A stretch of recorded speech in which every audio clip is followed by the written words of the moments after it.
ಶ್ರೀನಿವಾಸಪುರ ತಾಲೂಕಿನ ಮರಸನಪಲ್ಲಿಯಲ್ಲಿ ಗಡಿ ವಿವಾದ ತಾರಕಕ್ಕೇರಿದೆ. ಕರ್ನಾಟಕದ ಗಡಿ ಪ್ರದೇಶದೊಳಗೆ ಸುಮಾರು 0.5 ಕಿಲೋಮೀಟರ್ ಅಕ್ರಮವಾಗಿ ಗಡಿಕಲ್ಲು ನೆಟ್ಟಿರುವ ಆರೋಪಕ್ಕೆ ಸಂಬಂಧಿಸಿ ಕನ್ನಡ ಪರ ಹಾಗೂ ಪ್ರಗತಿಪರ ಸಂಘಟನೆಗಳಿಂದ ನಾಡಧ್ವಜಗಳೊಂದಿಗೆ ಇಂದು ಬೃಹತ್ ಮೆರವಣಿಗೆಯನ್ನ ನಡೆಸಿದ್ದಾರೆ. ಗಡಿಯಲ್ಲಿ ನಾಡಧ್ವಜ ನೆಡುವ ಮೂಲಕ ತಕ್ಷಣ ತೆರವುಗೊಳಿಸಿ ಮೂಲ ಗಡಿ ಭಾಗದಲ್ಲಿ ಯಥಾಸ್ಥಿತಿ ಕಾಯ್ದುಕೊಳ್ಳುವಂತೆ ಆಗ್ರಹಿಸಿದ್ದಾರೆ.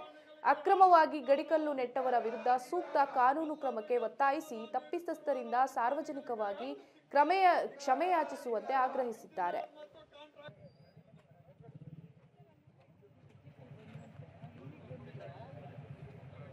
ಶಕ್ತಿಗಳಿಗೆ ಹೇಳಿ ಧಿಕ್ಕಾರ, ಗಡಿ ಕಲ್ಲನ್ನು ಬದಲಾಯಿಸಿರುವ ಶಕ್ತಿಗಳಿಗೆ ಹೇಳಿ ಧಿಕ್ಕಾರ, ರಾಜ್ಯಗಳ ಮಧ್ಯೆ ಈ ಸಾಮರಸ್ಯವನ್ನ ಹಾಳು ಮಾಡ್ಲಿಕ್ಕೆ ಈ ಕಾಂಟ್ರಾಕ್ಟರ್ಗಳು ಇಂಜಿನಿಯರ್ಗಳು ಕುಮ್ಮಕ್ಕಾಗಿದ್ದಾರೆ.